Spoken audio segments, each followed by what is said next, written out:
What's up everyone, welcome back to the studio. Today I'm going to be showing you how I made this embroidered bucket hat using my embroidery machine and a standard hat hoop so you can follow along and make your own as well. Let's go.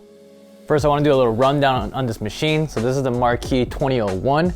Got 20 needles, which is a lot. We got the big 10-inch screen, which is touchpad and also full color, so it's really dope.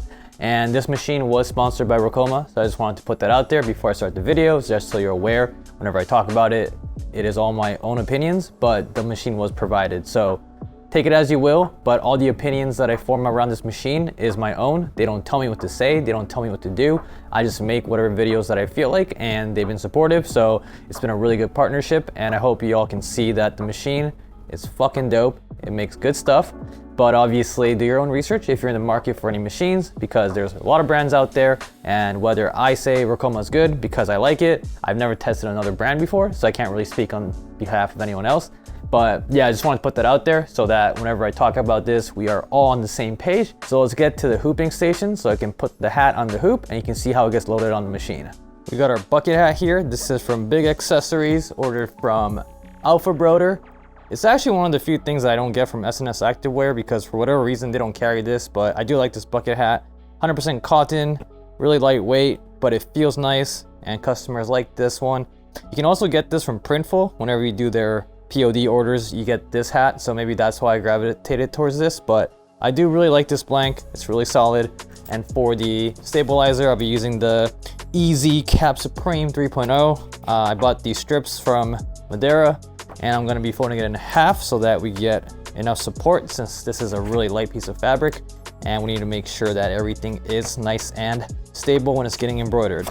So this is tearaway, so once it's done I can just rip it off and then it doesn't leave that giant rectangular shape afterwards, so it looks clean, and you just gotta do a little bit of touch up afterwards. And yeah, let's get to the hooping part.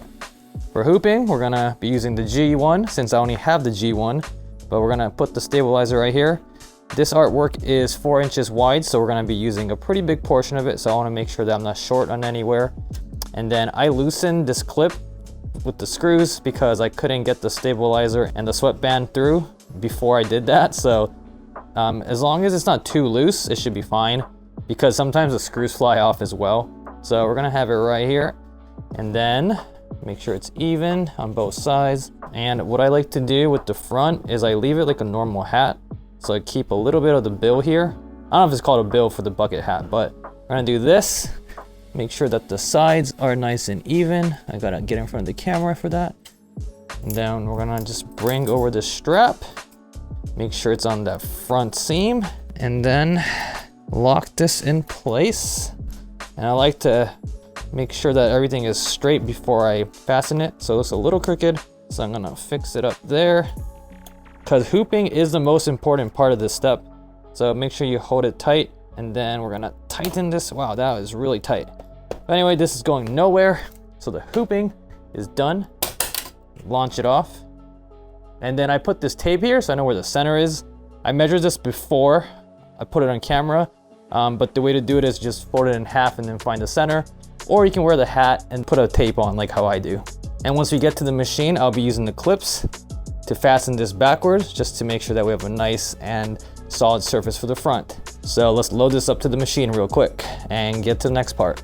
Loading the hat is the easiest part. Turn it sideways, and then you're gonna turn it 90 degrees, and you'll feel the grooves, and then you just press it in, and there should be 3 clicks.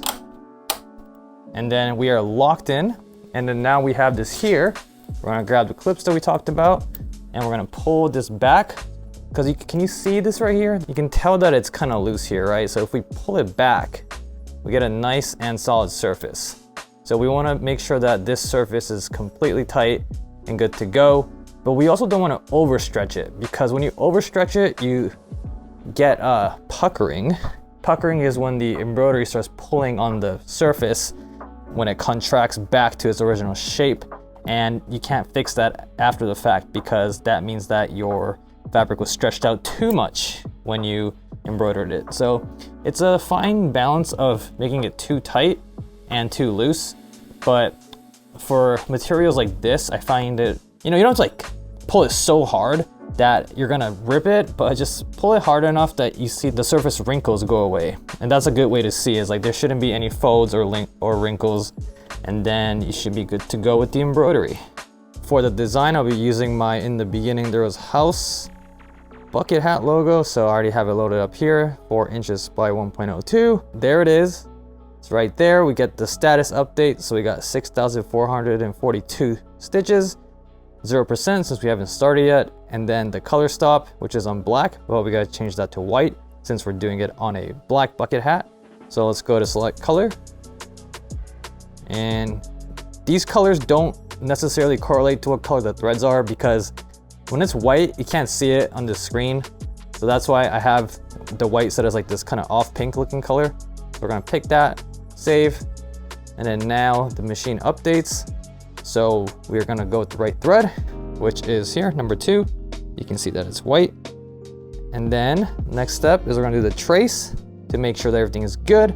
But before that, we have to click on setup mode, and then we get out of setup mode, and now we can do the trace. So we push trace, trace design, and then you get this action here. And the whole point of this is to make sure that you are in the safe zone of embroidery and to make sure everything is centered. So you can tell right here that this isn't completely centered, right? If this goes down, it's like a little bit to the left.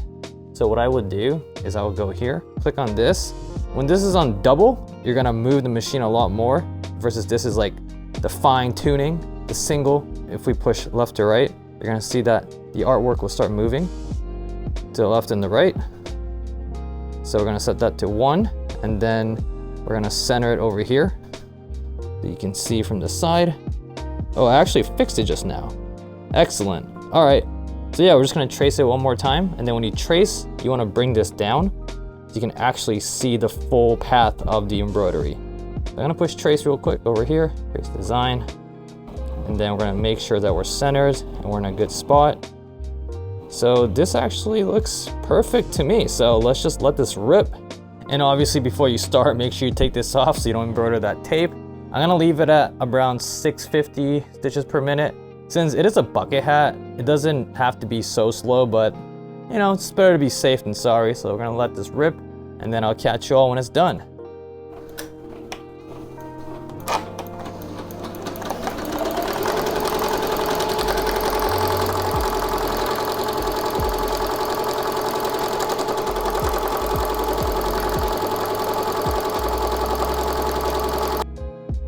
If you ever wonder how loud the machine is, this is how loud it is.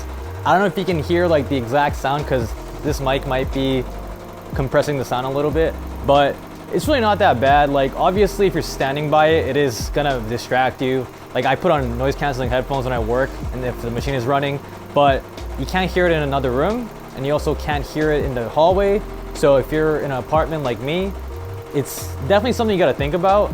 Obviously with something like noise, like you gotta make sure your neighbors are cool with it too. So I only run my machine during the day, which kind of sucks because I wish I could run it at all hours of the day, but I'm also trying to be considerate because I don't want someone to complain that, you know, the room above is rumbling or they hear like a bunch of crazy sounds at 9 o'clock at nighttime. So you gotta be courteous to your neighbors, and so far I haven't had any issues. I've had this machine for 3 to 4 months now, so yeah, it's been really solid for me. But if you're gonna have a machine in your apartment, just make sure that you are aware of your surroundings. And if you have any problematic neighbors, make sure you talk with them first because you don't wanna buy this and then end up not being able to use it. And there we go.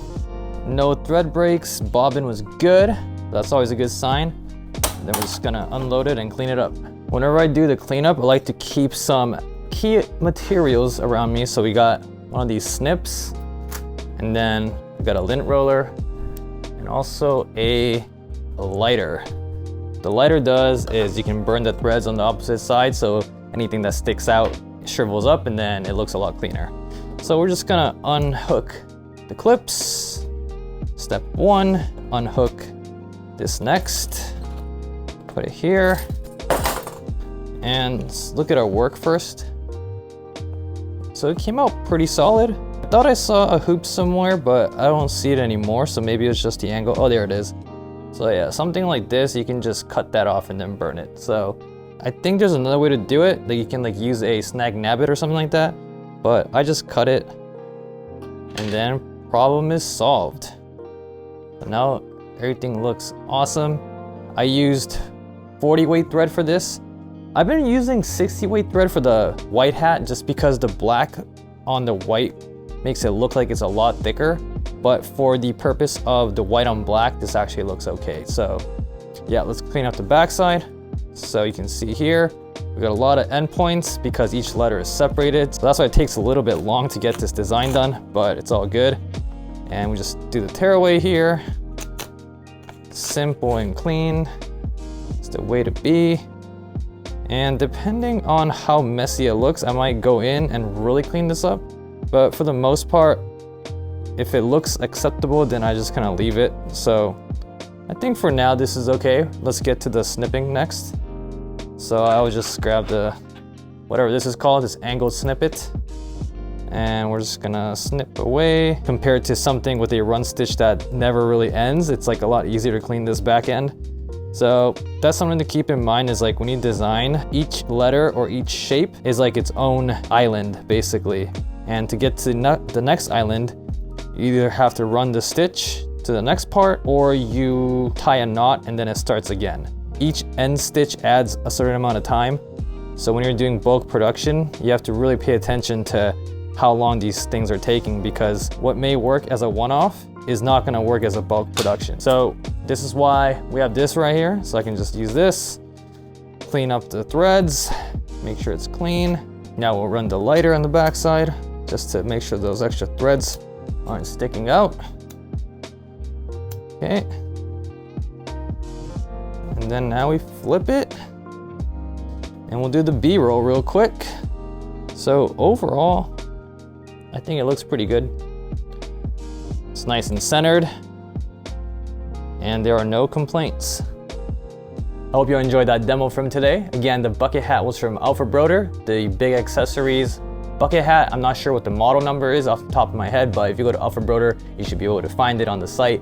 And the machine was the Ricoma Marquee 2001. So hand in hand, you can make bucket hats, sell them for like 25 to 30 bucks and get a pretty good return from them. So it's a great summer accessory to sell and people love them. So that's why I keep them on my site and just keep them rolling. But I just want to say thank you all for coming through for today. If you haven't yet, make sure you subscribe, like the video, help me out. I can get to 1,000 subs. I think we're just on the brink of it. So it's exciting times on the IKendoit.Studio channel. If you have any further questions about the equipment, the materials, or anything I did in the video, let me know in the comments below so I can get back to you on YouTube.